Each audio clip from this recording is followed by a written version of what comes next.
We are live, Judge. Okay, good morning, everyone. Today is Tuesday, March 28th, 2023. We're here for the regular session of the Hunt County Commissioners Court. It's 10 a.m.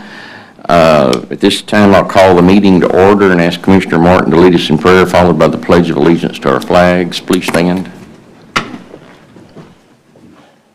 Our most gracious Heavenly Father, we thank you for allowing us to come here and take care of community business. We have a lot of people that are involved with children. We ask you to continue blessing the children. We ask you to protect the children. As we go through this Commissioner's Court, may we use patience, understanding, wisdom. Please give us wisdom as we conduct our business. We ask you to continue blessing this great country that we live in. In Christ's name, amen. I pledge Allegiance to the flag of the United States of America and to the republic for which it stands, one nation, under God, indivisible, with liberty and justice for all. honor the Texas flag. I pledge allegiance to thee, Texas, one state, under God, one and indivisible. Thank you, everyone. This time I'll call roll. We have Commissioner Hutchins, Monroe, Martin, and Harrison present. I'm Judge Stovall. I'll be presiding over the meeting today. Commissioners, you have the minutes from March 14th, 2023. We got one amendment to it on the last page. We had the incorrect date. Should be March 14th, not January 24th. So I entertain a motion for approval of the minutes with the change from January 24th to March 14th on the last page. So move. Second. Got a motion second. All in favor say aye. Aye. All opposed? Motion carries. At this time, we'll have public testimony. Speakers are limited to 3 minutes and should conduct themselves in a civil manner. The Commissioners Court cannot take action on items not listed on the agenda in accordance with the Texas Open Meetings Act. Concerns will be addressed by county staff. They may be placed on a future agenda or addressed by some other course of response. Anyone here? Okay. Jennifer, is it Fry? Can I pass something out to y'all first? Sure.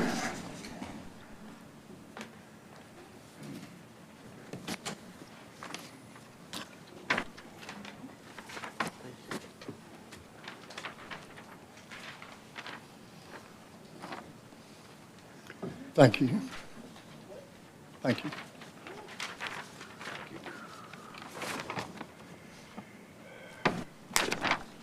All right. My name is Jennifer Fry. I'm here today to make sure that you're all aware of the issues that the county is facing in regards to the failed subdivision, once known as the Villages at Lone Oak. This is about 600 acres of land located near Wind Point Park. In 2004, this area was subdivided and planned as a golf course community. The golf course was built, and around 1,100 quarter-acre lots were sold to individuals at a pretty high price. Let's see. Water service was never installed to the whole community. No central sewer was ever installed in this community. The county was aware that this infrastructure wasn't in place and allowed these lots to be subdivided and sold. In 2014, the developer filed a withdrawal and abandoned the project. The land that was designated for the central sewer, as well as the golf course, has been sold to a private individual. This individual has, no desire to put in a sewage facility. He's taken the golf course out and is using the land for agricultural use. Cash Water has abandoned this project, as well as FEC. FEC has been pulling out much of the infrastructure it had installed and is using it on other projects. These lots are still split into quarter-acre lots. They do not have the ability to have water or septic or sewer installed on their properties because they are quarter-acre lots, and that's in accordance with county regulations. Lots have been selling at tax auction due to unpaid taxes, and they've been selling to private individuals as well. These lots are listed by real estate agents as having water, sewer, and electric, even though they don't. I'd ask you to look online, and you can find all sorts of lots that say they've got all these services available when they don't. By my house, there are individuals who have bought quarter-acre lots and are living there in RVs with no water or sewer or septic. This is a concern because I do suspect they're running sewage on the ground. This is an issue that the county has not dealt with. And as someone who plans on living here for the rest of my life anyway, I would like to know what we can do to come up with a solution about this abandoned subdivision. On the paper, on the front side, you can see this is a plan of what the villages was supposed to be. Below that, there's 2 YouTube links where you can look at videos of what is actually there today. On the back of the page is also a map of this area, kind of highlighted in black. That's what it is today. Today is just a start of what I'd like to share with you. I plan on coming back until we can get something figured out. So, Thank any you. questions? Thank you. All right, thanks. Judge, I can address some of that if it might make it easier. Okay. I got to talk in the mic. Yeah, go for it. Online can see me. She's right that there are people out there that are out there without water or sewer or septic, but they are using other ways of dealing with their waste. The county has done what it can related to the health department going out and ensuring that none of those are illegal. One of them has a porta potty. I think one of them has a, I don't know what you call the system, but their wastewater goes into basically a barrel that's then cleaned out. The county lacks authority to do anything like forcing the construction of a septic system or a sewage system on private property. And so I definitely understand the concern of Ms. Fry. I think that's concern of the remaining people that own lots out there. Many of those lots have gone back for taxes because nobody can build out there. They don't pay their taxes. Those are bought up at the tax sale by the individual or group of people that she's talking about. However, the county doesn't have the authority to force water to be installed, doesn't have the ability to force that landowner to put a golf course back in or build streets or anything like that. This is a huge mess that was caused by the developers who basically took millions of dollars and ran away, didn't spend it on what they were supposed to. There's massive, massive fraud, but it doesn't give the county the ability. Nothing in the law gives the county the ability to force construction of additional horizontal infrastructure, unfortunately. Okay. What, may I ask you this? Well, we can't really talk about it. I mean, we can put it on the next agenda, but it's not on the agenda, so I can Good only enough. make issues Thank of you. fact or law. Thank you. Thank you, Daniel. All right, Dennis Carpenter. Yes, Dennis Carpenter, 3703 Coyote Crossing, and I wanted to share with you that on Saturday, about 4 o'clock in the afternoon, pardon me, I was out working in my yard, and the sheriff's vehicle came up along the side over on Coyote Crossing, tooting his horn, and I dropped what I was doing and walked over there, and there had been a cow and a baby calf that had gotten out of the fence and was out on 1570. And he had needed some help bringing them back inside and getting into my neighbor's fence. When I got there, he was repairing the fence that the cattle had gone through. And I just wanted to share with you that this officer was extremely professional. It was 83, it was hot, it was sunny, it had rained the day before, and in his shiny boots, we had sunk down 6 inches in the mud to get to the fence.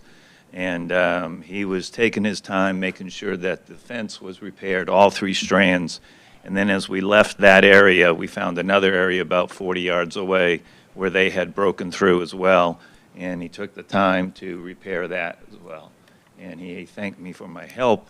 But as he shook my hand, I noticed the his badge with the black bar across it, and reminded me that, these people do things, not only repair fences, but sometimes cost them their lives. And I just wanted to say thanks for the Sheriff's Department for doing that today. Thank you, Dennis. That's cool. Anyone else wish to speak? Daniel, anybody online? Okay, being none, we'll close the public testimony. No old business action items, new business. Commissioners, you have the consent calendar in front of you. I'd entertain a motion for approval. So moved. Second. Got a motion and second. All in favor say aye. Aye. All opposed? Motion carries. Action items, approval of accounts payable. I make a motion, we pay the bills. Second. Got a motion second. All in favor say aye. Aye. All opposed? Motion carries. Approval of line item transfers. Make a motion to approve line item transfers. Second. Got a motion and second. All in favor say aye. Aye. All opposed? Motion carries. Approval of budget amendments. Make a motion to approve budget amendments. Second. Got a motion second. All in favor say aye. Aye. All opposed? Motion carries. Before we approve payroll, Brittany, you want to brief us on a change we're making to our payroll report? Yes, sir. Good morning, Commissioners and Judge. This will be, I passed out a payroll report that we are going to start, y'all are going to start having in your packets, or I'm going to pass out ahead of time, just like your payroll and personnel documents get passed out either Friday or Monday. I'll be making sure that you get these reports ahead of time. You'll start having them like that. And I won't be here to present each court. I just wanted to explain this to you today about what you're seeing. This is similar to the report in the register that you get from the auditor's office regarding accounts payable. With payroll being a payable that has to be approved by Commissioners Court, this is something that we haven't been doing, but I believe will that we need to be doing, so that even though the court has given us the authority to pay on our biweekly schedule, that we're coming back in and ratifying those payments, that the court is approving us to pay these every 2 weeks. So you're going to see, I've given the last two pay periods that we've had that ended March 4th and March 18th. And so we've got March covered. We'll start there and go forward. You'll begin each 2 weeks. You'll have the previous payroll. So next court, you will have the 31st payroll in your packet. So all it is like I said, it's just a gross total of, by department, of what our total payroll was. So if you'll go to the back page or the third page there, I'm going to go across the top there to explain the tabs, just in case you have any questions. Our gross pay for each department will just be the total that we have for everything. Regular pay is your wages and longevity for department. Overtime, you'll see that I have made a notation next to leave, and the note at the bottom, it's 0, but the way our system handles it, the overtime or straight time or not, time and a half and straight time are handled under the leave column. So any of those totals, that's what each department has for overtime or straight time each 2 weeks. So that'll be always where it is. Overtime will always be 0. They're handled in that leave column, which I've got that notation there. Under other, that is going to be, I wrote that down. Your certification pay, this is more law enforcement, step pay, any stipends that they get, like I said, per department. Benefits is 0. Like I said, our system doesn't handle it under that column. We have it under deductions. So benefits are going to be employer pay deductions and employee pay deductions that would be net adding or deleted out of there. And our taxes are going to be all taxes that we pay, withholding FICA, Medicare for each department, and then ending at that net pay that it costs. So if you have any questions, I can entertain them now about this report, because like I said, I won't be here each time to answer those. Anybody got any questions? And like I said, this will just be something that we will have every 2 weeks. You've already approved us to pay on our payment schedule. We're just coming back in, just like accounts payable, and approving those, kind of similar to our mini that we have, that we can pay our light bills and things ahead of court, and we're bringing those after the fact. This is kind of that same way. We're just bringing our payroll in to approve after the fact. Okay, thank you, Brittany. Thank you. Bruce, you think we need to approve these separately? We got one on the 4th and one on the 18th. Approve them together, and in the future, do we separate the payroll payments and payroll, or you okay with doing it all in one? I'm okay doing all in one as long as that's the understanding of what's been approved. Okay. Yes, sir. All right, well, Commissioners, then I'd entertain a motion to approve payroll and personnel to include the payroll report from March 4th, 2023 and March 18th, 2023. So moved. Second. Got a motion second, all in favor say aye. Aye. All opposed, motion carries. Thank you, Brittany. Action item number 1, a proclamation for Child Abuse Prevention and Awareness Month, April 2023. Kelly Reed, is she going to speak? Of course, Holly, it's always good to see you, Holly. Good morning. I'm Kelly Reed with CASA for Hunt County. This is our proclamation for Child Abuse Prevention and Awareness Month, which is April. Whereas each day in Texas, just over 100 children were confirmed victims of child abuse in 2022. Whereas in 2022 in Texas, a total of, 37,833 children were in the legal care of the state for their own protection. Whereas in Texas and throughout the nation, there are many individuals and agencies who are working to prevent child abuse, to raise awareness about child abuse, and to help the child victims. Whereas in fiscal year 2022, the Texas Department of Family and Protective Services, hundreds of thousands of children and their families became involved with the DFPS's Child Protective Services due to allegations and confirmed cases of child abuse or neglect.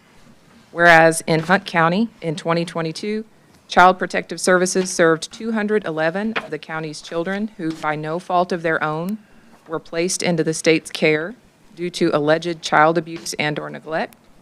Whereas in Hunt County, Child Protective Services worked with, on average, 53 children and their families each month of 2022.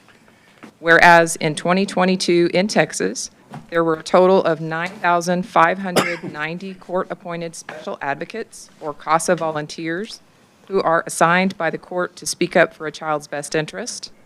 Whereas last year, CASA volunteers involved with one of the 73 CASA programs in Texas advocated for 23,943 children in the foster care system, giving over 2 million volunteer hours to serve these child victims.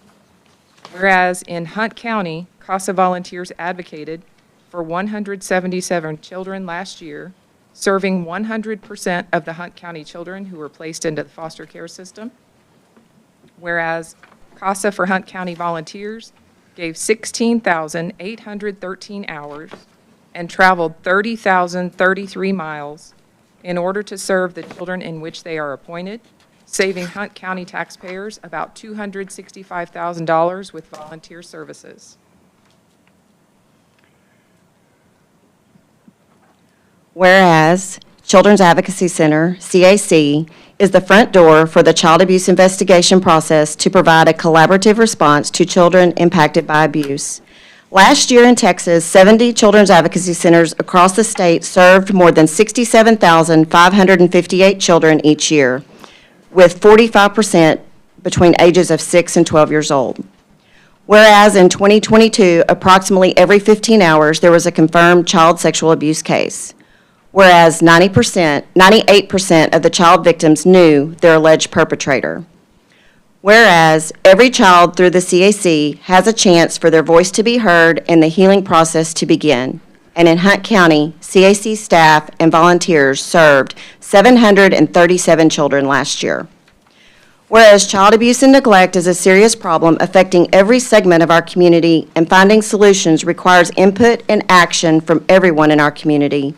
And whereas our children are our most vulnerable or our most valuable resources and will shape the future of Texas. And whereas child abuse can have long-term psychological, emotional, and physical effects that can have lifelong consequences for victims of abuse. And whereas protective factors are conditions that reduce or eliminate risk and promote the social, emotional, and developmental well-being of children. Whereas effective child abuse prevention activities succeed because of the meaningful connections and partnerships created between child welfare, education, health, community, and faith-based organizations, businesses, and law enforcement agencies, and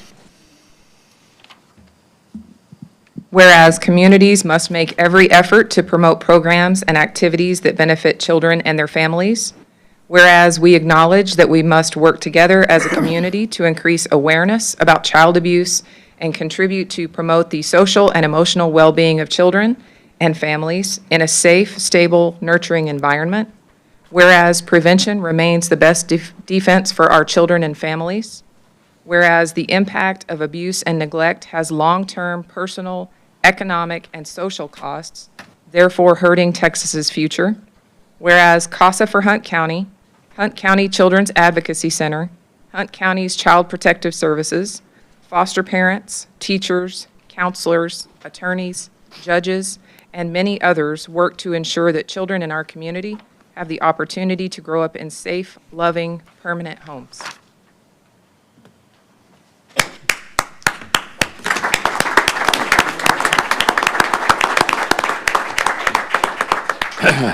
Thank y'all. I don't know how this community can thank the volunteers enough for what they do. I know that, we've said it a lot of times at some of the fundraising activities, it's a shame that we have to raise money to protect our kids. But we do. And it's a shame we have to have courts and attorneys to protect our kids, but we do. And I just thank everybody involved in it to help protect the children of our community. Commissioners, any other comments? Yes, sir, I would like to thank the district and county attorneys and the sheriff for what they do. I know that they've been involved a lot as far as the education of the people. And I do want to thank y'all for what y'all do. We see this throughout. There's a lot of tragedies that have taken place just within this last week. This is not just a Hunt County thing, not just a state, but a national problem. But we need to continue praying for our kids, basically, and sticking up for them. That's all there is to it. And Judge May, it's always been customary that we have a picture taken. May we do that, sir? Let's approve this thing first. Okay. I'll entertain a motion for approval of the proclamation. I so move. Second. Got a motion second. All in favor say aye. Aye. All opposed, motion carries. Let's get a picture if you.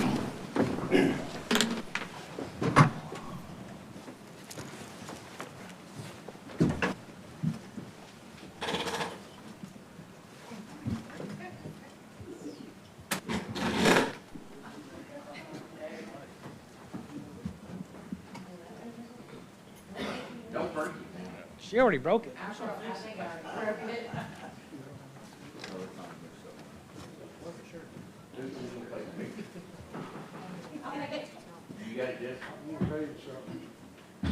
That little lady's got all. I don't know whose phone do I use? Yours? Okay.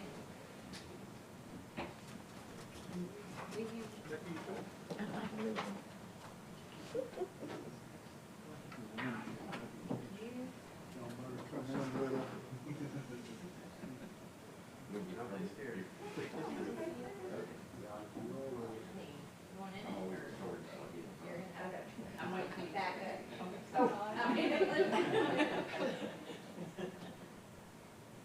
Everybody ready? Okay, because I've already taken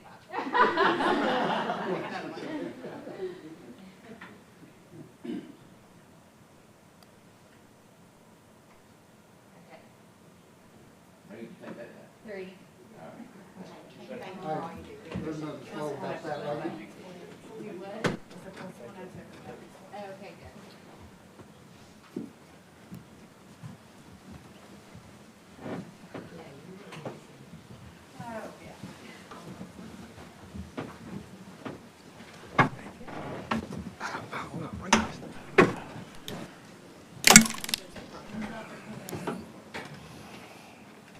My pen flew apart.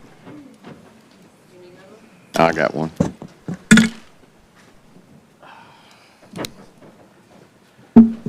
Could we get that signed?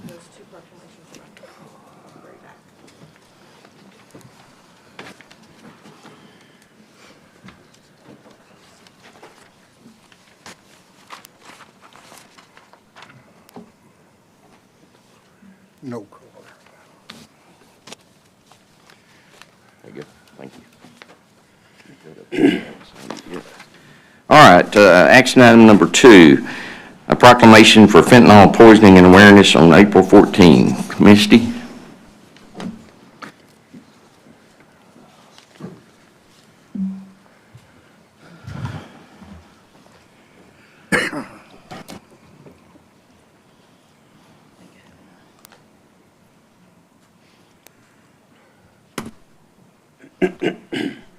Okay.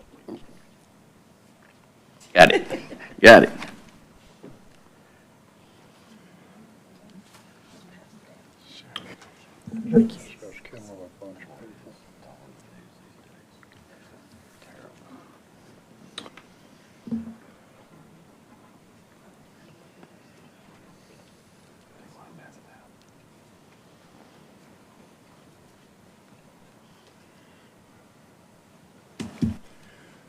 Thank you. Oh, okay. Whoa. Thank you. Pass it to them. Please.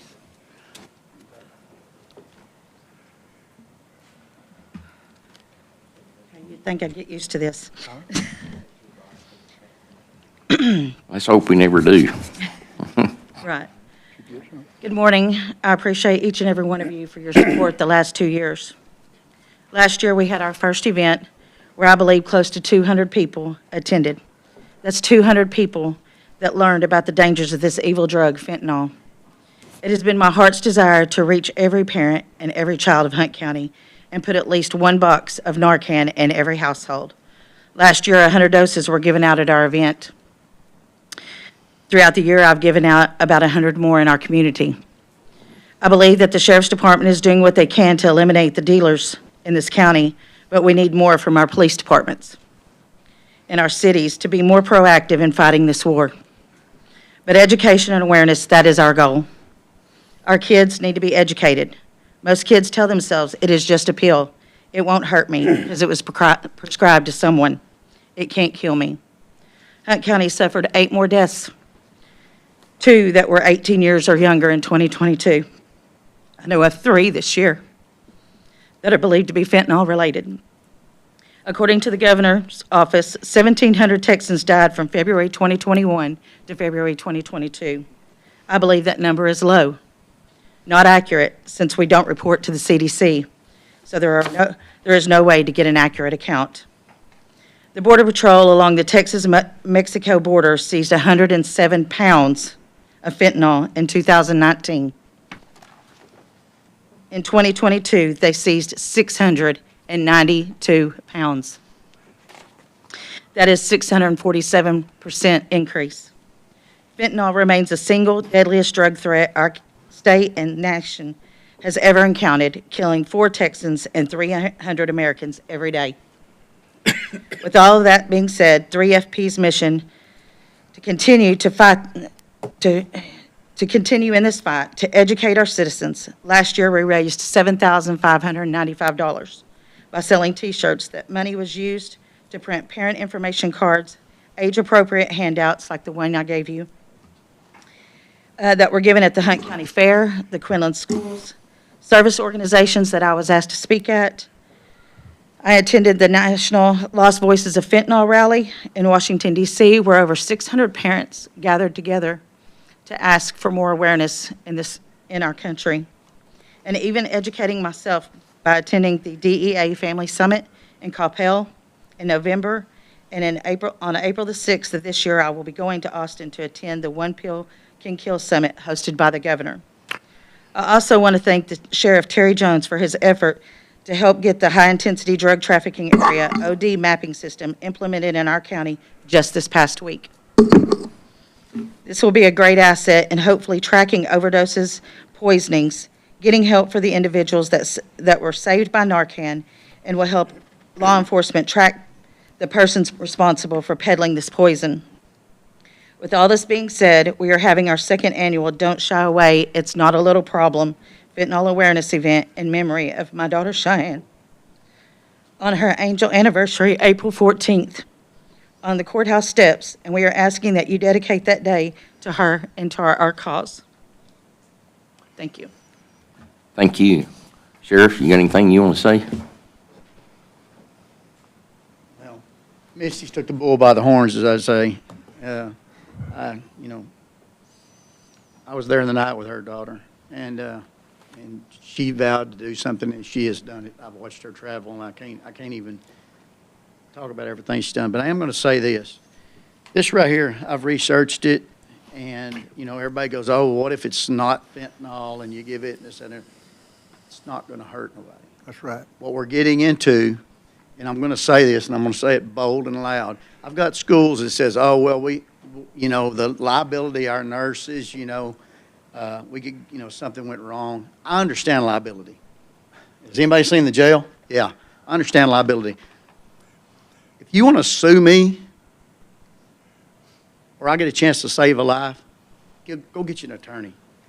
I will not. So we have, I cannot believe that this is not around. I will say this, though. I understand nurses, but the law enforcement officers, we act under good faith. All my officers carry one. I've now given to all the Greenville schools. We've furnished them, all their officers.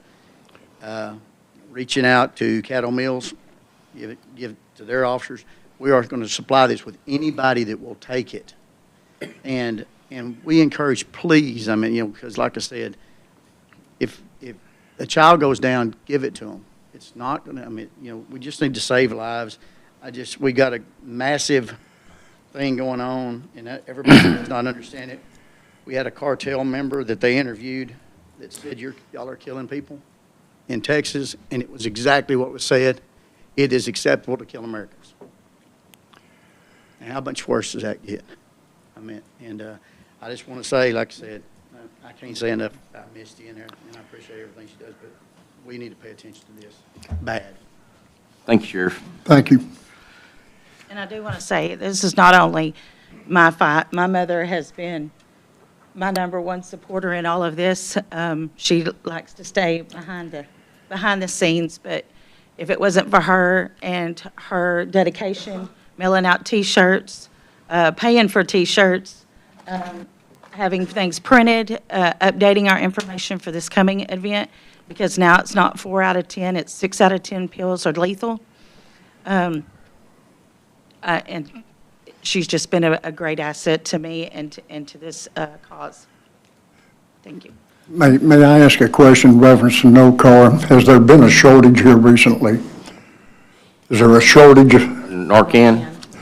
I believe, from my understanding, because they're having a hard time keeping up with the amount of requests from the people, from the nonprofits that give it to us. So yes, sometimes it does take a little while, but I do have Narcan at my office. I give it to every individual that will take one when I'm doing their taxes, or even book people interviewing. And I've also went to the Drug Free Greenville car show, and I walked around with my daughter's sign, and I talked to everybody that would allow me to talk to them, and gave them Narcan for their household. Thank you. You're Hey, welcome. Misty, I know most of us was there last year. What time is this event on the 14th, so the public's made aware? 6 p.m. 6 p.m. That was the day, the time that my daughter was found. Courthouse steps again? Yes. Okay. All right, you mean to read the proclamation? Whereas Cheyenne Little's life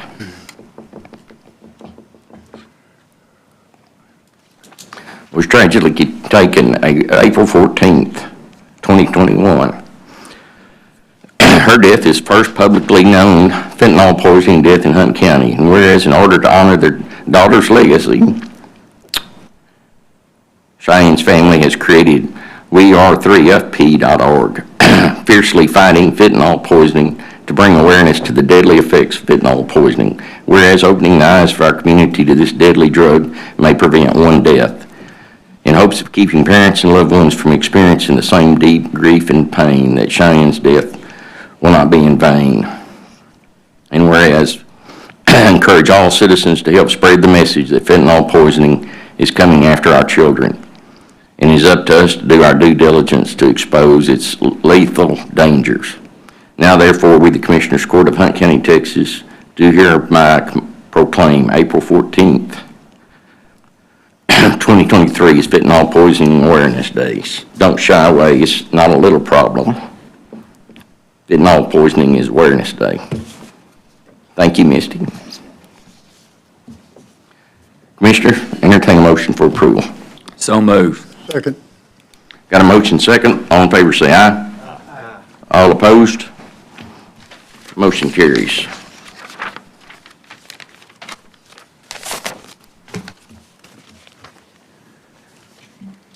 Presentation from Project Panther Pink Solar LLC. We'll change it up a little bit.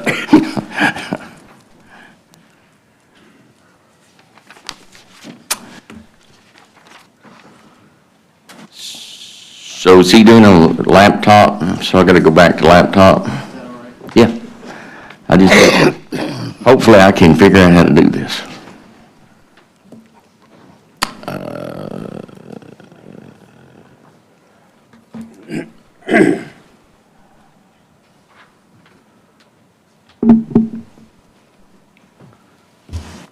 Hopefully I got that online when they get it up.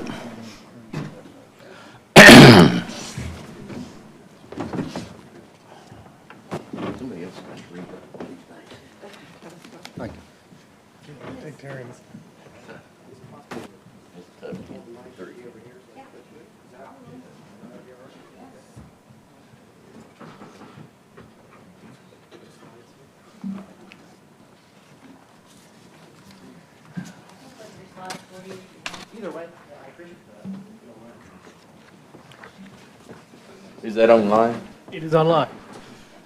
Hey, I did it right.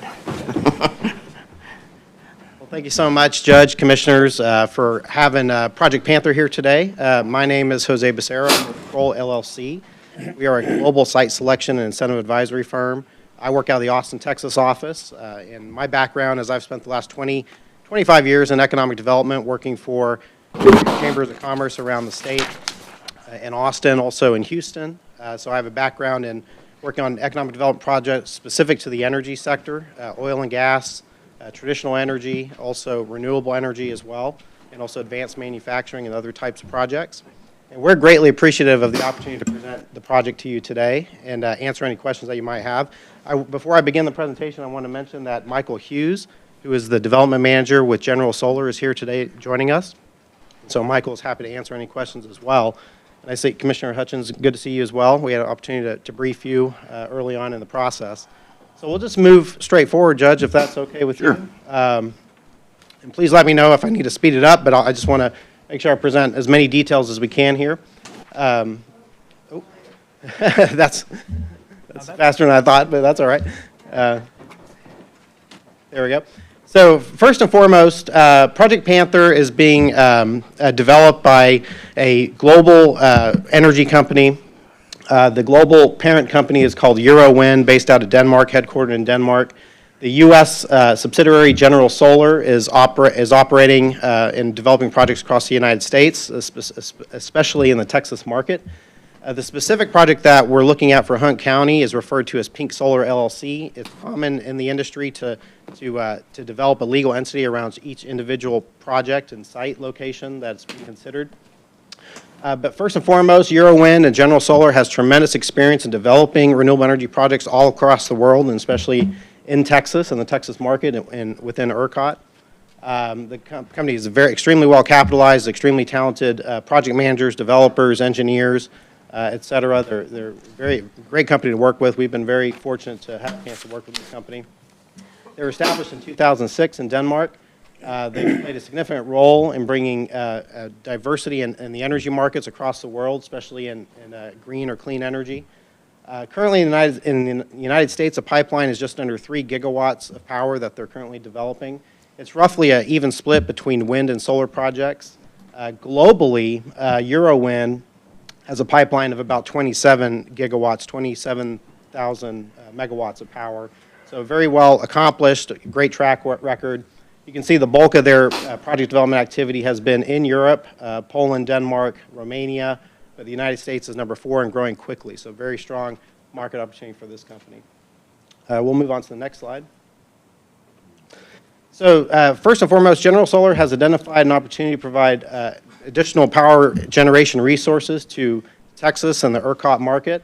They're considering a 151 megawatt solar farm project in Texas. They're considering multiple sites around the state of Texas. The site in Hunt County is one of many options that they're considering. And there's a lot of benefits to the Hunt County site, but we're hoping to be able to present the project and see if we can find a partnership opportunity here. If approved, the proposed site, the project would help Hunt County and the North Texas region realize a larger share of the economic benefits for diversity in power generation and bringing new renewable energy resources to the grid. It also increased capacity and resiliency to the grid. So we've all experienced here in Texas power outages across the state, Winter Storm Uri. Renewables play a significant role in helping balance the power on the grid and also keeping costs under control, as we'll get to here in 1 minute. The project site is approximately 700 acres located northwest of downtown Greenville. The taxing jurisdictions that the site location overlays on top of includes, of course, Hunt County, Celeste ISD, Bland ISD, and the Hunt Memorial Hospital District. So it's really interesting how 2 school districts can actually receive benefits from this project, which I'll describe here in 1 minute. If the project is approved by the board and executives of the company, construction would commence in the first quarter of 2024. Commercial operations, or when the project's energized, would begin the first quarter of 2025. The proposed capital investment for the project would be a minimum $208 million, and there's some variance there, and I'll describe some of the scenarios that we've looked at and analyzed. The creation of 2 full-time new jobs that would be based here in Hunt County, and there's a number of construction jobs associated with this project as well. So I'll move forward and get into those details. First and foremost, you may be familiar with the site, commissioners and judge.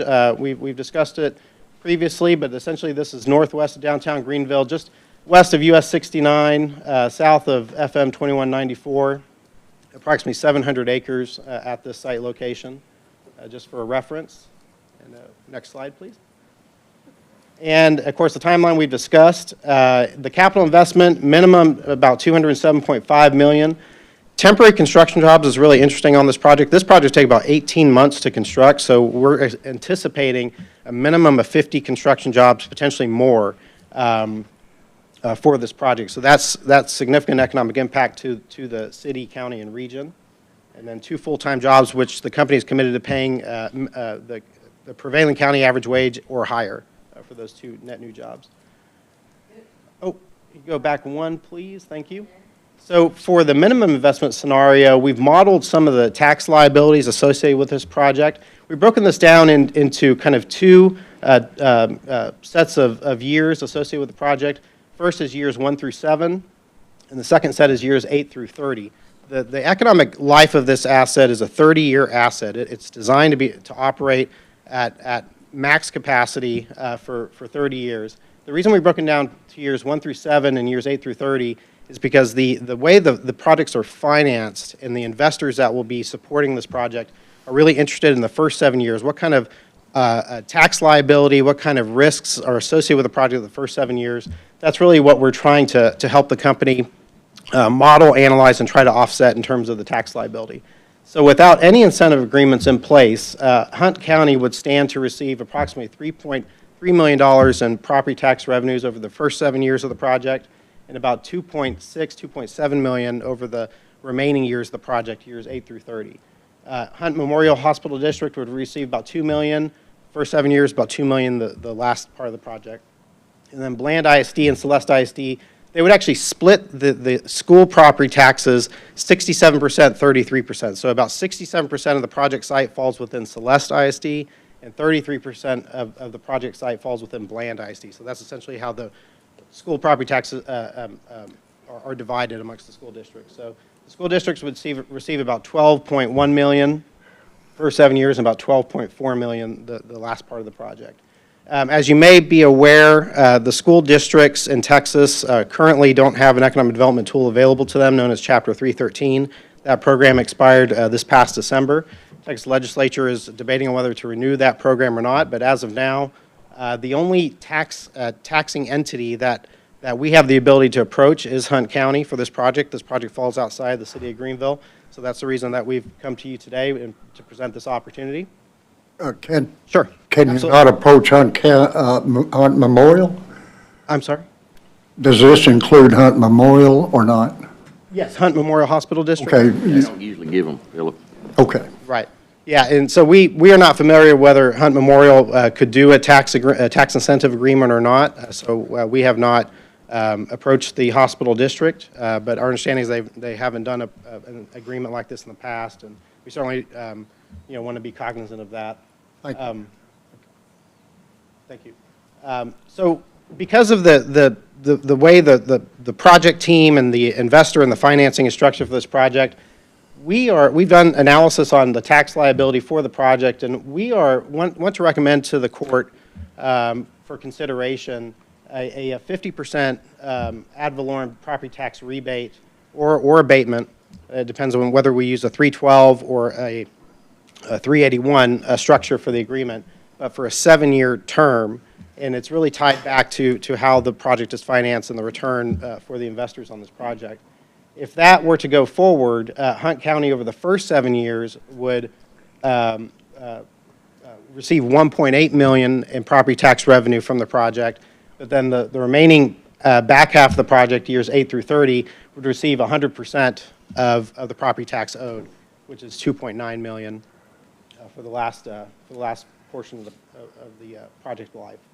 And so, of course, as a result, if we do a 381 agreement, the rebate back to the company would be $1.8 million, and this represents only about 5% of the total property taxes that would be generated to all the taxing jurisdictions. So fairly small portion overall, but significant for the company, significant for the investors in the return on investment and the economic viability of the project. So again, we'd have to go back and talk about whether we want to use a 312 structure or a 381 structure. 312, of course, is an abatement where the company would only pay 50% of taxes owed to the county over that 7-year term. A 381 agreement, in some ways, is a simpler process, more beneficial to the county. The company pays 100% of property taxes owed over the first 7 years, and the county then rebates back 50% each year, if and only if the company achieves certain annual milestones in terms of jobs, CapEx, wages, and other requirements that can be built into the agreement. So 381 has a slightly different structure there, but something to consider. Next slide. Thank you. I'm sorry, could you go back one?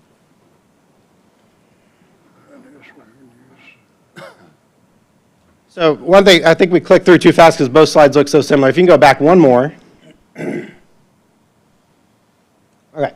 So one thing that's hard to catch here is the numbers changed slightly because at minimum, the capital investment would be $207.5 million. So the property tax revenues and the liability and the rebate back to the company is slightly lower under the $207.5 million scenario. So it's about $1.6 million, still 50% for 7 years, but $1.6 million would be the rebate back to the company over the first 7 years. And you click one forward, which is the slide we just looked at. Potentially, this project has the potential to have an additional $20 million in capital investment associated with this. This is due to the design and layout of the project on the site. That is still being designed by the engineering team. So depending on how they ultimately decide to structure this layout of the project, additional $20 million could be associated. So the revenues would be slightly higher, so that's where you get the $1.8 million versus the $1.6. So just wanted to point that out. Next slide, please. We also want to just spend 1 second looking at the impact to the school districts. Again, Celeste ISD would receive about 67% of the revenues associated with this project. Beland ISD would receive about 33% of the school property tax revenues associated with this project. So you can see here under the 207 versus the 227 million investment scenarios, Beland would receive, well, first of all, I want to mention real quickly, you may already be familiar, but the school property tax rate is associated with the M&O portion and the IS portion, so maintenance and operations versus interest and sinking. So the interest and sinking part of the rate is what school districts use to pay down debt and school bonds. So this part of the rate is significantly impacted in a positive way. Bland ISD would receive about $1.1 million over the 30 years under the $207 million capital investment scenario, and $1.2 million over the $227 million scenario. Celeste receives $3 million under $207 million CapEx, and then $3.3 million under the $227 million CapEx scenario. So significant new revenues coming into the school districts to help pay down debt and school bonds. So I just wanted to point that out. Next slide, please. So the project offers, of course, Hunt County the opportunity to receive stable, long-term ad valorem property tax revenues and add significant local power generation capacity, which would benefit the grid in this general region, also help keep costs low for the nodes on ERCOT that serve this region. Additional 150 megawatts renewable power will improve the reliability, resiliency, and regional power infrastructure and keep energy affordable. Solar also emits no air pollution, requires no water.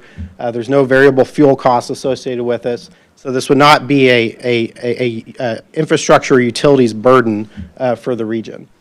Hunt County can position itself as a hub for advanced power infrastructure and further attract the rest of the supply chain to support this large-scale project.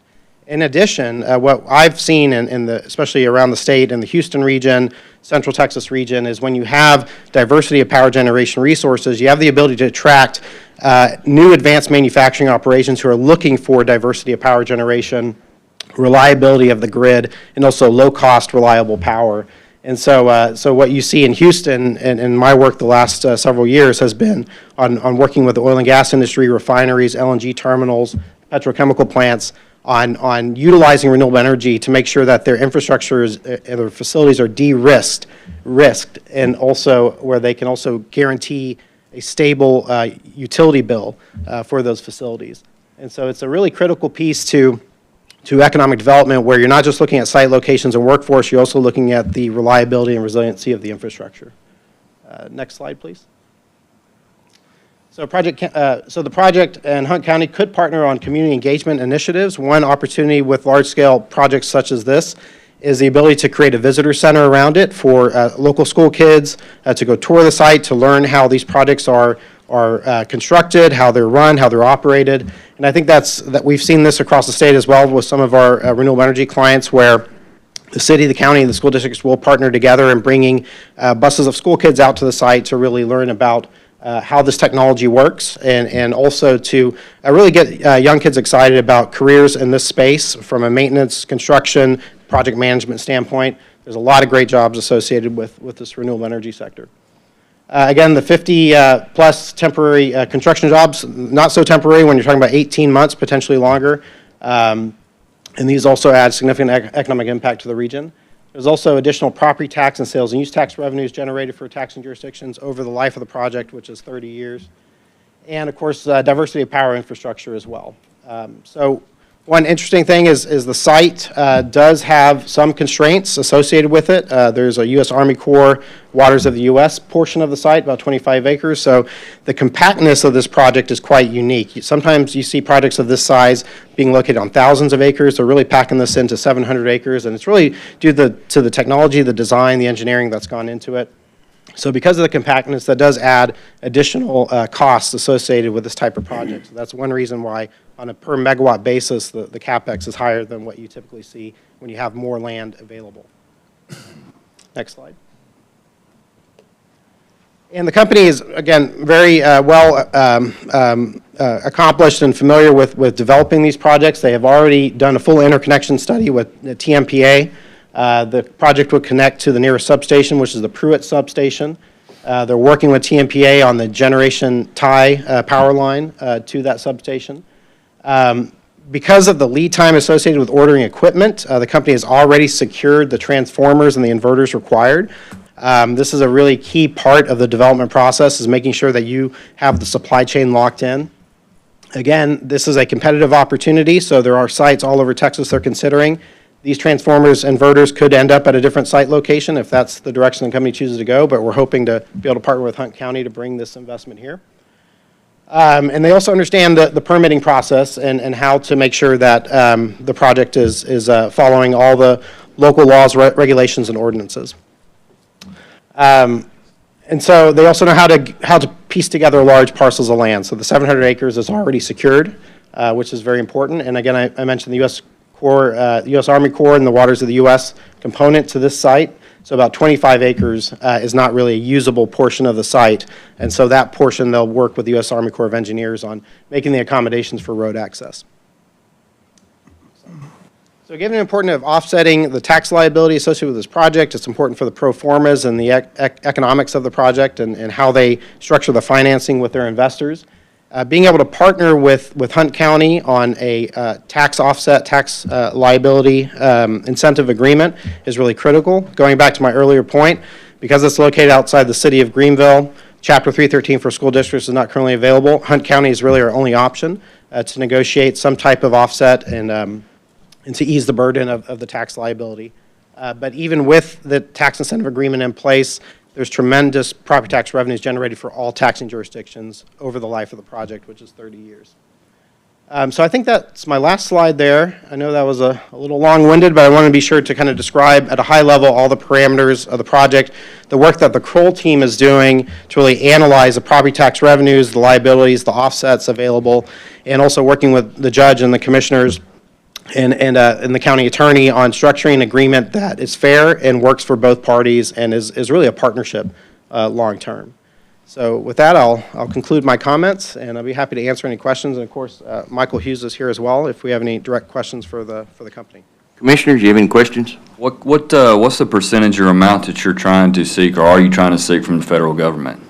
So the federal government incentives, so there, of course, there is the Inflation Reduction Act incentives, which are really a rehash of prior incentive tax credits that were available, production tax credits, investment tax credits. So the federal government provides a 30% tax credit to projects of this nature. Through the IRA, there's additional adder and bonus incentive requirements that you can pursue. However, my understanding as we've researched that is it's very difficult to qualify for the additional bonus adders.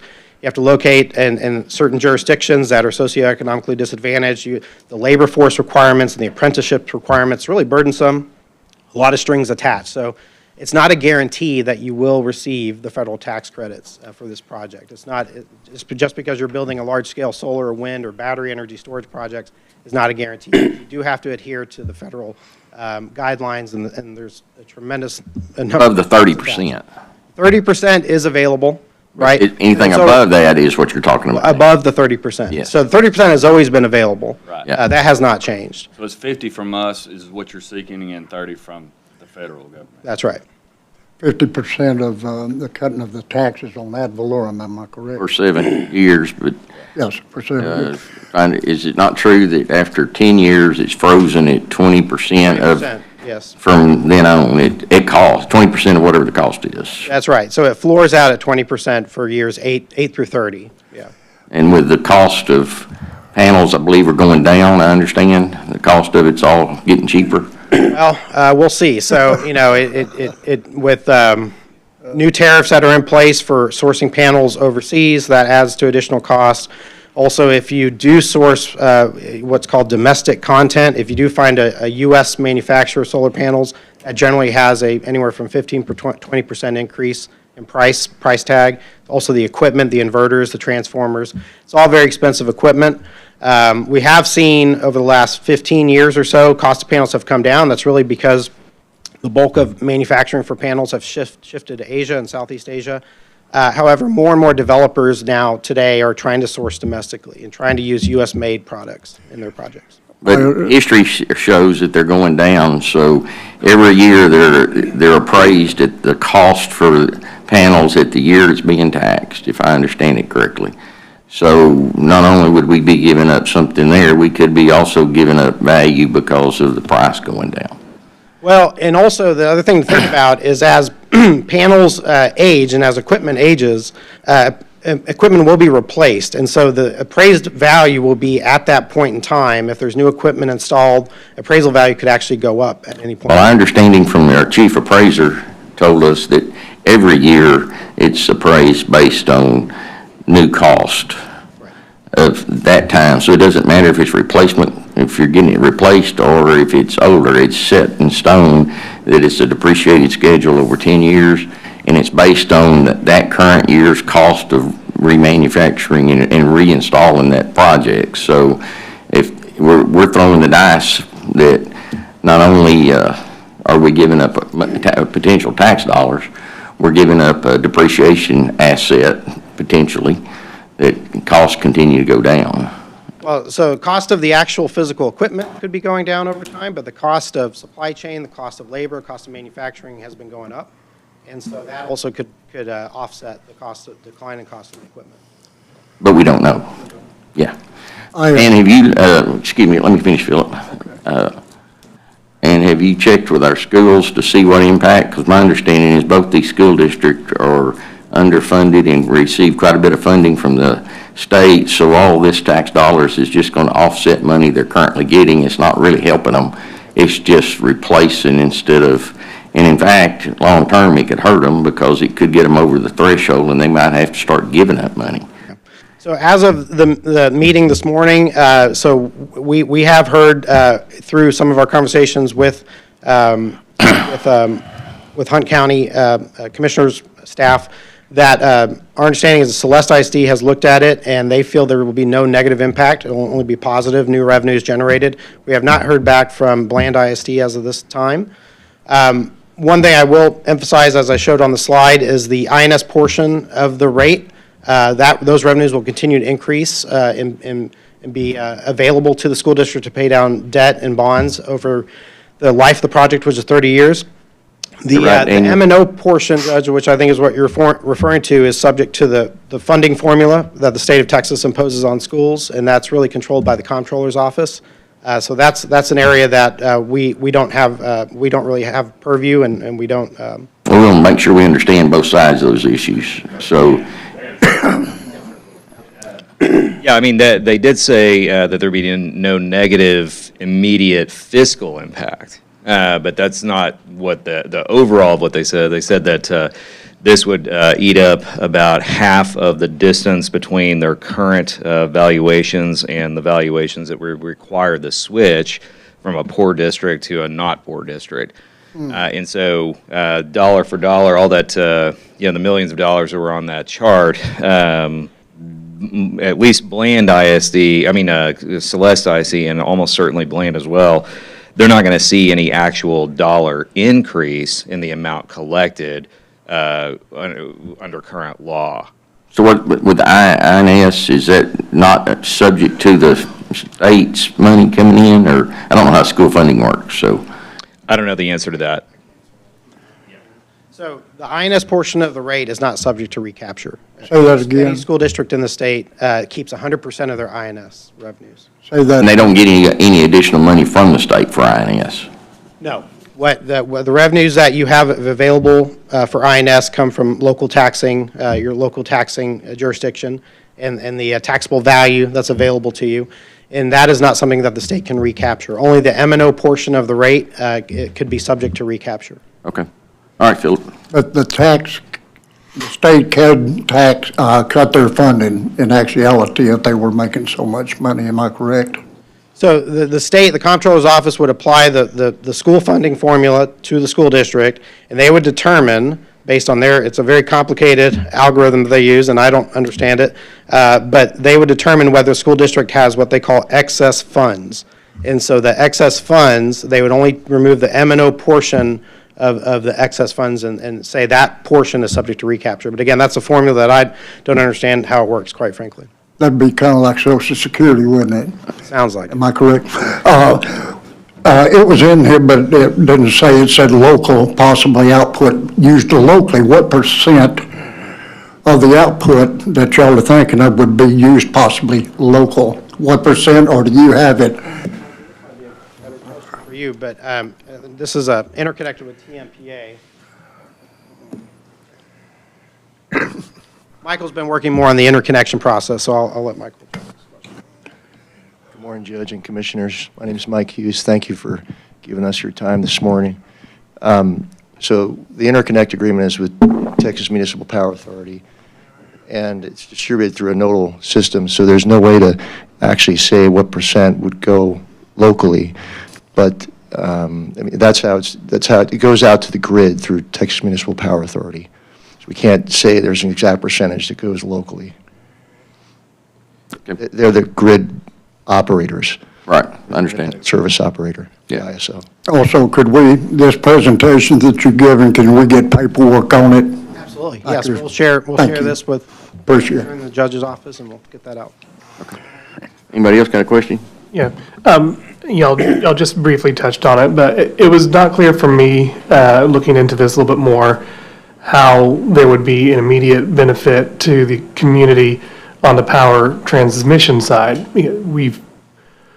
We're a growing rural county, and so not surprisingly, we have challenges with the transmission side of power. And it's not clear to me, and feel free to elaborate, how this would benefit that challenge we face. It's one thing to generate the power, but getting it into people's homes reliably. Absolutely, Commissioner Hutchins, and thank you for the question. And so one thing that we talked about on a previous call is there are several studies that have put out there, research studies, industry trade organizations that have shown that in the ERCOT grid, the ERCOT market, which is a nodal market, the power that's supplied to any given node has the ability to really set the price for the region, the way the market is structured. And so we can, and I think we've already shared some of those studies with you, but we'll be sure that we send it out to the entire Commissioners Court. But one thing that renewable power has shown in Texas is that the nodes that have a lot of renewables feeding into it, generally speaking, have lower electric rates that come off of those nodes into the distribution service networks. And also, because renewable power does not have any variable costs associated with fuel and does not require water to generate power, that also keeps costs low and fixed for the life of the project. So that also helps stabilize prices and stabilize the regions immediately surrounding the renewable project. So I read that study, and that's also what I read and understand. So Claire, help me understand, does that mean that in order to receive the benefit of that number of nodes feeding into the power grid, we'd have to have more solar farms in order to capture that benefit? I think that, a single solar farm certainly already adds benefit. If you prove yourself as a region, as a place that can really partner and work with industry to do these types of projects, you have the potential to attract more of these types of projects long term. And I guess one thing that we've seen on the economic development side is the clustering effect of new types of manufacturing, advanced manufacturing, mission critical facilities like semiconductor plants, like highly automated manufacturing facilities locating around these types of power generation resources. So you get the economic impact kind of multiplier effect when you have a clustering of these projects. Two other quick questions. Beauty is in the eye of the beholder, and common thing I'm sure you hear is not everybody appreciates the beauty of a solar farm. What is your company's practice or intention to address that, to make it not an eyesore to the residents? I mean, that's a good question. I used to be in the oil and gas industry, and I've been an engineer most of my life, so I mean, you could always provide screening, but if you look at the solar farm to the south, you have some setbacks and things like that, but it's hard to dress up a solar farm for somebody who doesn't think it's a good-looking piece of equipment. That's just the honest answer. Screening, setbacks. But as pointed out earlier, we're kind of tight on the site, so we're probably going to fill most of it out. I would say the one good thing about the site is it does have wetlands on it. That's kind of unusual, so we won't actually use the whole site. The panels go north-south, and the wetlands go north-south, so there'll be some breaks in between with the waters and things like that. So that is a little bit unusual for this site. Usually you fill the whole thing up, but we won't be able to do that. Sure. One last question is, what is your expectation and practice as far as working with the county on impact to infrastructure around the projects, especially during and after the construction phase? I'm thinking roads mostly. And I'm sorry, could you say that one more time, Commissioner? I didn't catch the verb. What is your expectation and practice for working with the county, in this case, on impact to our roads during and after the construction phase? Sure, well, during the construction phase, typically, Commissioner Hutchinson, we have dust control mitigation, so water trucks will water the roads down, make sure no dust gets into adjoining properties. We have SWIP, Stormwater Pollution Prevention Plan, which will put down things like straw wattle and silt fence to make sure nothing comes off the site. You know, the trucks, sorry, I'm an engineer, so I have to, when you design a road, you use something called HS20 loading. It's a federal requirement, so none of our trucks are expected to exceed that. So we're not expecting that, you know, any damage to the roads, but obviously if there is damage, we'll certainly repair that post-construction. A question in reference, you said 30%, if I'm not mistaken, federal. How much is ERCOT or ERCOT, or whatever they call it in the state? How much money are they putting into this? Is there any state funding? No, there's no state funding. Have y'all sold the power already? No, Judge, we have not, we do not have a PPA in place currently. Since you're going to be hooking into TMPA's lines, will you be looking at those member cities? Or is this still together, Daniel? Is TMPA, is it totally gone yet, or? It's not totally gone yet, but it's not, I mean, all of their power transmission stuff is now, Garland is doing that, Not TMPA, so it's actually Garland's line then, that y'all are hooking on. It's the old TMPA line, that Garland purchased that line. So, exactly how that purchase worked, if TMPA still has a portion or not. okay. So would y'all be selling power, since you're going to be on basically Garland's line, were they at least a majority owner of it, or will you be selling power to Garland, or whoever will pay the most money? Well, you know, it could either be merchant, or we could do what's known as a PPA, Power Purchase Agreement, Judge. We don't know which way that's going to go, but we are working directly with Garland. In fact, I'm hoping to go there this afternoon with Eric Carter to help work through the interconnect agreement. But right now, we don't have an off-taker is what you're referring to. We still have to work through that process. And merchant would be if we just day ahead, we sell into the grid. Power purchase agreement is we have a set price. Right. Understood. Judge, you've built how many of these in the past? Well, we own, Commissioner Martin, we own over a gigawatt of power, and we've built about 20 solar farms so far. But that's across the world. In the U.S., this will be the first in the U.S., but across the world, we've built many. And how many do you still operate out of that 20? 20. We're an owner-operator, and that is one good thing about Eurowind. You know, I just say a lot of these guys will go out and get equity, private equity, and then they'll look to sell. That is not how Eurowind works. I actually am proud of that just because when we build it, we make sure that we're building it the right way, and we're not cutting corners. That is one thing I feel real proud about. Thank you. Any other questions? Thank y'all. Thank you, Judge. Thank you, Commissioner. Good. Thank you. All right. Action item 4. 2 donations in the amount of $350 and $750 to Hunt County Children's Advocacy Center of Northeast Texas, given from the County Attorney's Office. Calvin, you know, finally got to you. Good morning, Judge, Commissioners. Just for brief history on this account, we had set up an account a couple of years ago, Commissioners, to fund donations to nonprofits here locally through a mechanism under the statutes that allows my office to collect a commission off of non-taxpayer money, off of local bondsmen when they forfeit their bonds for their defendants not showing up to court on misdemeanors. And so every year I come and ask for approval to make a request to specifically benefit, this time the CAC. And I can't think of a better day to do it than the day they're in here to get their proclamation done, so I don't need to explain what CAC does for our community. I just asked you to approve the 2 donation requests. This is out of a budgeted part of your budget. They're out of my specific budget. Yeah. All right, questions? Entertain a motion for approval. So moved. Second. A motion second, all in favor say aye. Aye. All opposed? Motion carries. Thank you. Thank you, Justin. Action item 5, the adoption of budget calendar FY 23-24 process. Commissioners, I assume you've had time to review the proposed budget calendar. Are there any questions? Comments? None, I'll entertain a motion for approval. So moved. Second. Got a motion second, all in favor say aye. Aye. All opposed?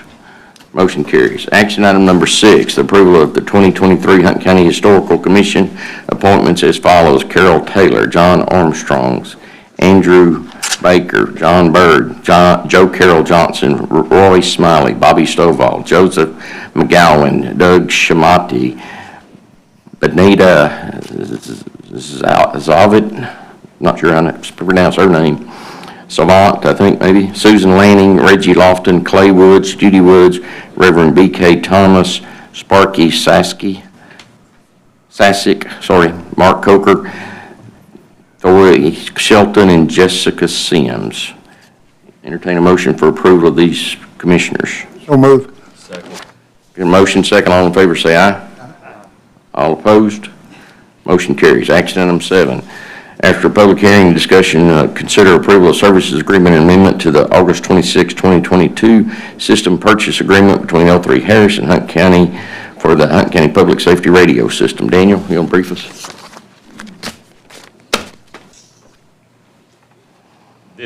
Today, there's 2 things related to the L3 radio system. One is I didn't make copies for everybody because it's a very long document, but I sent this to you a few weeks ago. This is the service agreement, and I sent you the version that had all the different changes that our consultant, Mr. Black, worked with us to make. Barry, are you here? Okay. And Barry's in the back and can answer questions. Also, these 2 guys over here you've seen before, they're from the L3, so they can also answer questions. That's one of the 2 documents. The other one is a much shorter document, which is 4 pages. I do have that. It's actually, I think, only 2 pages, but there's a front and back page as well, which is a short amendment to the contract for the purchase of the system from last year. That's also been reviewed by Barry at Troc Communications, and he can answer any technical questions you may have. I can answer, if you have any questions about specific parts of the contract or of the amendment that are legal in nature, I can answer those as well. Do we have to have a public hearing on this? Yeah. It's listed as it, but for the contract? I don't know the answer to that for sure, so. So we'll do it. Yeah, that's fine. Yes, well. Yeah, I think we do. I think we're supposed to have a hearing, then we'll. Well, that's fine. Well, that's how we have it listed on here. That's how we had it listed last time as well. Normally, we don't amend contracts with public Yeah, but this is for both. This is for an amendment and a whole new contract. contract, okay. Yeah. All right, any questions, Commissioner? Any of y'all like to address the court, since we don't have any questions?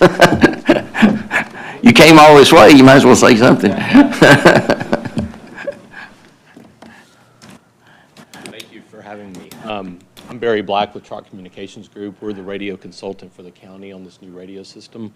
And I just wanted to let you guys know that the managed service agreement, the new contract that Daniel was talking about, that's a very typical agreement that is used to maintain this radio system long-term. And the nice thing about this is that it does lock in pricing out to 15 years. So that's one good advantage. I believe looking here at the pricing, it looks like they have been smooth. The pricing has been smooth per year from year 4 through year 15. And just to kind of go back a little bit, the purchase of the radio system itself comes with a 3-year warranty. So this would, let's just say, for instance, next year, at the end of the year, the system is accepted. Once it's accepted, it goes into warranty. And so there'll be 3 years on that warranty. The first time you actually start paying anything on the managed service agreement would be that next year. So the 4th year after it's accepted, if you will. So there's no cost today, and there's no cost even when the system is cut over, because it came with that 3-year warranty. The smoothing of the cost is typically done just to make it easier for budgeting each year. But in reality, and these guys can probably talk about this if you have more questions, but there is on year 7 and year 14 during the ownership of this radio system, there's a lot of equipment that has kind of aged, and it's just kind of like a laptop computer. Let's kind of use that analogy, that after 6 or 7 years, it's just not reliable, it's slow, it could fail, the hard drives or whatever. And so there's a lot of equipment in this critical public safety radio system that needs to be replaced. And so there are costs in this managed service agreement for doing that. If it wasn't smoothed, you would see probably in year 7 and 14 that the dollars were considerably higher, and those costs have been smoothed out. If the county so decides, I'm assuming you guys would unsmooth it if they wanted to do that. So it's really just up to you guys, but it looks like to me that it's been smoothed, and we've looked over all the technical aspects of this, and it looks like your typical managed service agreement that covers what you need. The other is the amendment to the contract, and that that's really straightforward. It's just dealing with a termination clause. There's still termination for cause in the contract, and that is if Harris does not perform, the county has the ability to terminate if they cannot resolve in, I think, 90 days or something like that after written notice. So that's a pretty straightforward amendment there, and that's really all I have to kind of add, unless somebody has a question now. Commissioners, you got any questions? I don't have a question. I'd like to see you outside though, and reference part of it. Please. Absolutely. Please. All right, at this time, I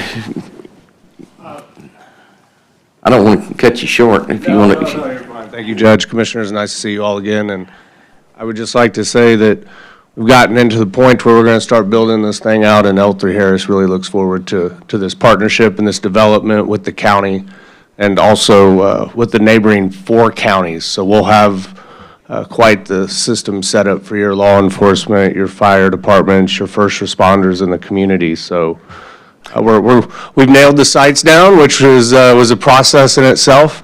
But you know, that's typical and that's normal. The MSA is like was stated, locking in pricing now is a really good idea.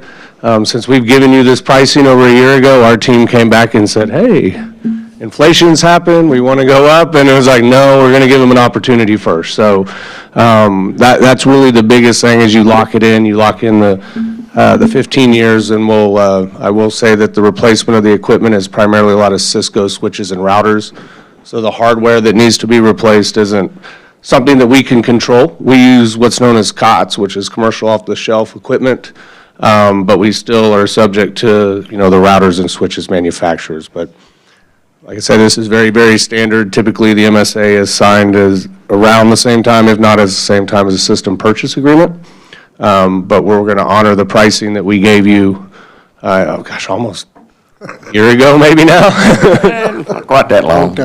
Maybe 9 months, something like that. It feels like longer than a year. But yeah, time flies for sure. Yeah. So I'm happy to answer any questions. But again, L3 Harris really looks forward to continuing the partnership with Hunt County, and we're really looking forward to the build out and the development of this system and everything that it's going to bring to the entire area.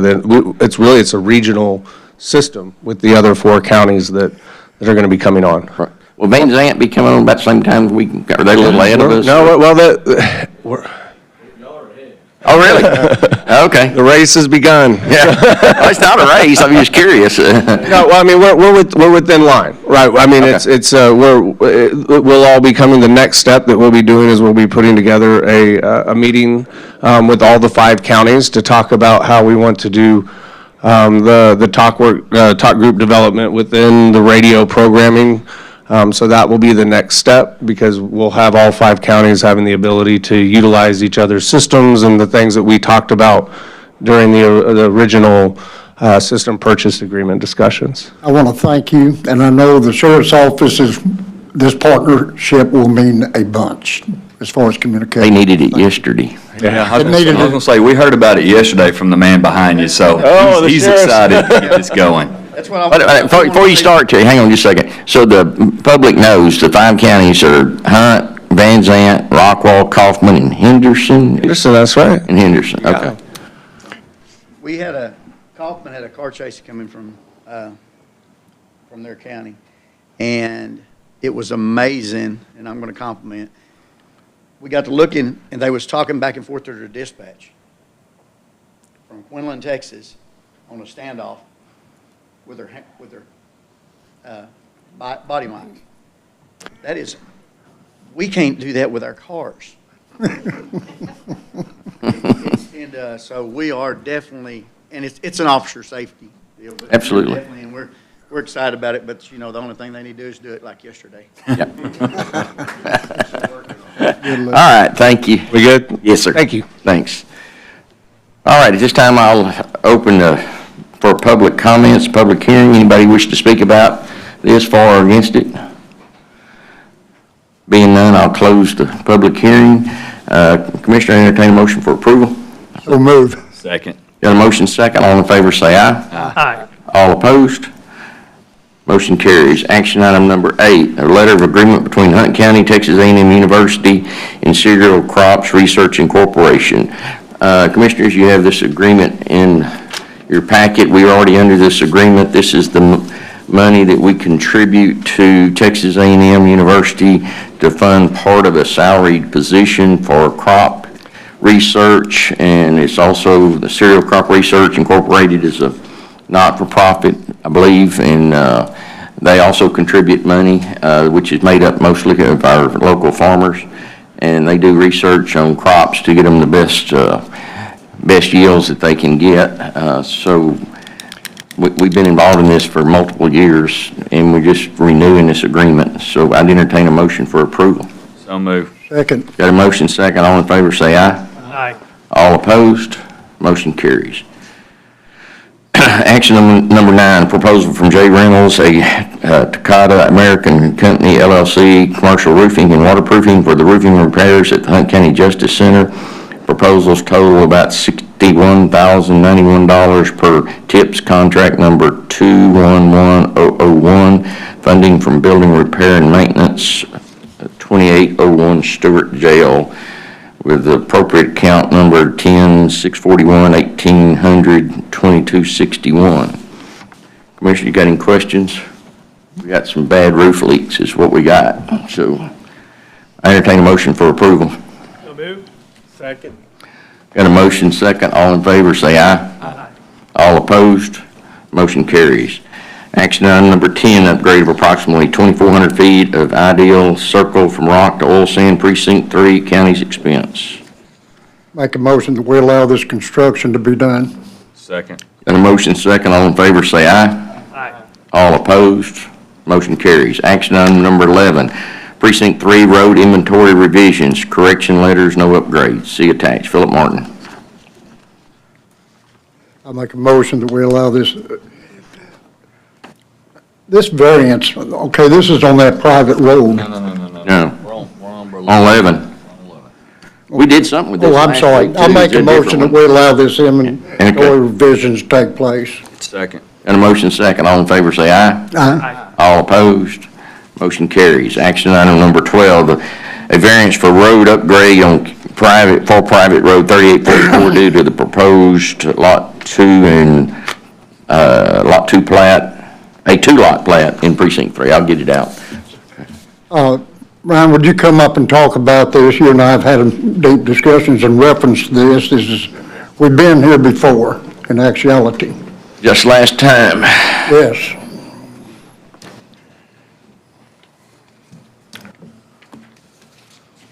And I thought Mr. Scott was going to be here today, but he is not. And what it is he has proposed to divide his lot.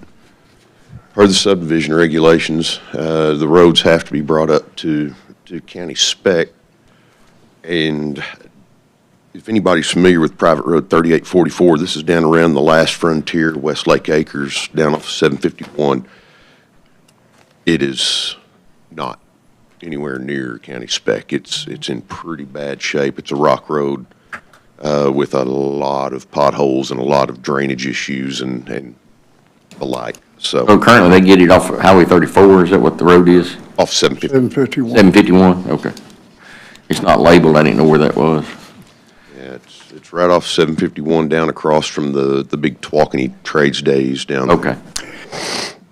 I do not know or have knowledge of any association there completely. According to our rules and regulations, we've been there before, basically, in order to subdivide this, he would have to put that property in reference to our specs.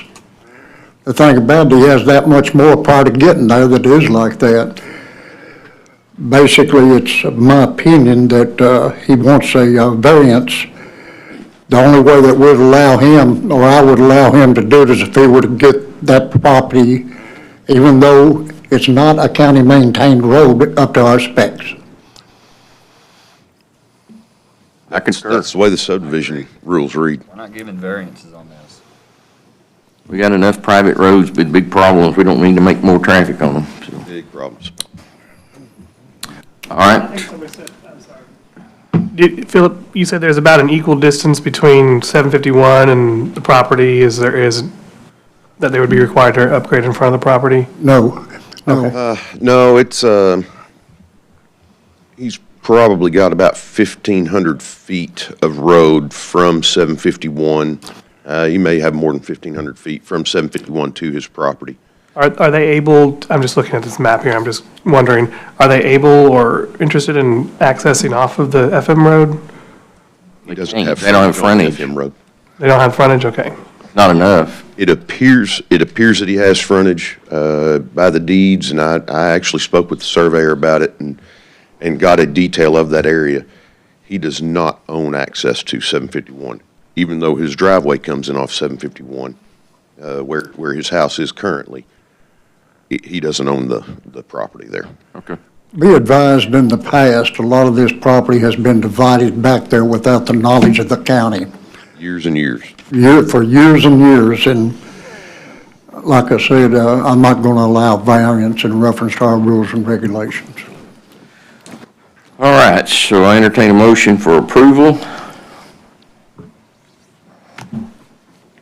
Being none, motion fails for lack of a motion, or the item that fails. Do we have to officially turn it down, or just no action? Yeah. On 12? It's not a plat, so there's no shot clock, so just The law requiring more than that is under the shot clock. Not a plat, but you have to specifically say. Right. You have to. But since it just failed for lack of motion, okay. All right. Action item 13, the final plat for Soto Ranchettes, Phase 2 in Precinct 1. Brian? This is actually right across from the Phase 1 plat that was approved last meeting, I believe, possibly meeting before. Roads upgraded, everything looks good. He's just adding 3 lots across the road because the neighbor decided to sell to him. So pretty basic plat, and everything's up to county spec and regulation. Entertain a motion for approval. So moved. Second. Got a motion second. All in favor say aye. Aye. All opposed? Motion carries. Action item number 14, the final plat of Flynn Addition in Precinct 2. This one, The plat meets all the county requirements. The road does not currently. I am awaiting an answer back from him. He has the road upgrade quote, the developer does, but I have not heard, so I would recommend a conditional approval upon him paying for that road upgrade. Okay,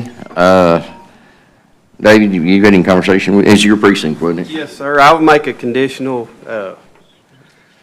Approve the plat on the condition that he meets the road standards? if we gave him a price on upgrading that road, if he agrees to that, then I will approve that we move forward with approving the plat. Okay, motion, anybody second? Second. Got a motion second, all in favor say aye. Aye. All opposed? Motion carries. Action item number 15, the final plat of Jacob Thomas Estates in Precinct 3.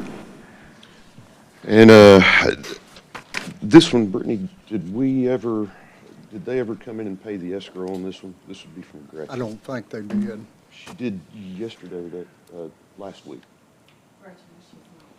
She is not. No. Okay. This is one, waiting on the check for the road upgrade. They're familiar with it. I spoke with them last week, and they said, we'll get you a check up, Meets all requirements? So this would be Right-of-way's cleared, or will be cleared? Right-of-way is cleared.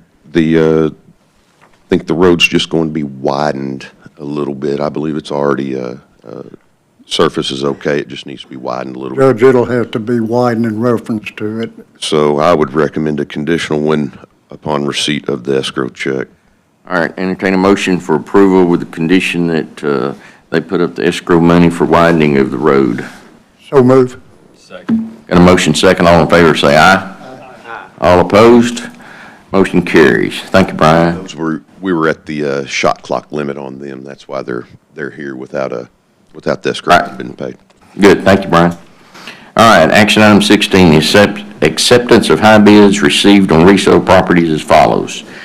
Tax account numbers 87827, 87828, 27829, 87830, 87831, 87832, also known as lots 13, 13B, 14, 14B, 15, 15B. I guess that's in Whiskers Retreat number 2, address 9453 Redbird Circle, amount of $27,000. We have account number 86592, 86616. It's lot 27, lot 10A, 10A, lot 27, Whiskers Retreat installment number 1 on Amy Drive in Hawk Cove. That bid amount is $7,500. Property R number 33770. It's 500 Forester Street. Bid price is $120,715. Entertain a motion for approval. So moved. Second. Got a motion second. All in favor say aye. Aye. All opposed? The motion carries. Anything else before the court today? Being none, I entertain a motion to go in executive session under items 1 through 4. So move. Second. Got a motion second. All in favor say aye. Aye. All opposed? Motion carries. We're in executive session at 11:37.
Do that.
By the way.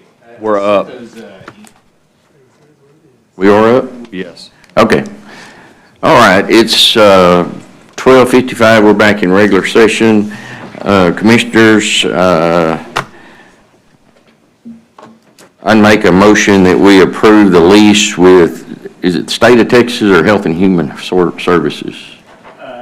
Either State of Texas or Texas Facilities Commission, as stated on the lease, the name of the state agency is stated on the lease, to a 5-year lease on the Exchange building with under the current lease agreement with the stipulation that they pay an amortized amount of money to reimburse us for the improvements we're making to floors 4 through 7 at their request. And the hours of work. And that we not approve it until there's an agreement of the hours of work or as currently bid by Hunt County, which is to do the work during the day and not just on after hours and weekends. Second. Okay, got a motion, second, all in favor say aye. Aye. All opposed? Motion carries. Then I need a motion to authorize the Hunt County judge to negotiate an extension on property currently under contract. So moved. Second. Is that enough, Daniel? I don't think that's enough. You didn't list an amount, did you? Yeah. But you didn't. Yeah, to amount, I'll amend to amend to number not to exceed $25,000 for an extension agreement. 25. That's, will you second it now? Did you say 1,000? That's my motion. So moved. Well, you're second, I made the motion, so you're seconding it. Okay, I've got a motion and a second with all the confusion. My bad, sorry. All in favor say aye. Aye. All opposed? Motion carries. Any other business before the county today? Did I forget anything else?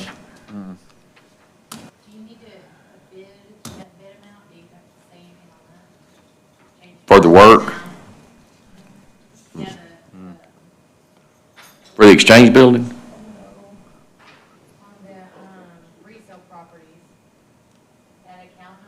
Oh, do I need to, it was on the agenda wrong. Do we need to back up and correct that? One count number was wrong? Yes, if you can, that was already voted on, but you can ratify that vote, make another motion to ratify the vote with the right number, then that'll fix it. Okay, Which one? what was, it was the third number on the first one? Yeah, it was, Number 16. I know, but what count number was wrong? The third one on the top. So it was 87829? They're all 878. Okay. All right, so we'll go back to action item number 16 and entertain a motion to approve action item 16 with the account number listed as 27829 was in error, and it was 87829. Is that okay, Daniel? yes. Second. All right. Got a motion and a second. All in favor say aye. Aye. All opposed? Motion carries, and that corrects that record. Okay. Nothing further. Entertain a motion to adjourn. So moved. Second. Got a motion, second. All in favor say aye. Aye. All opposed? Motion carries. We're adjourned at 12:59.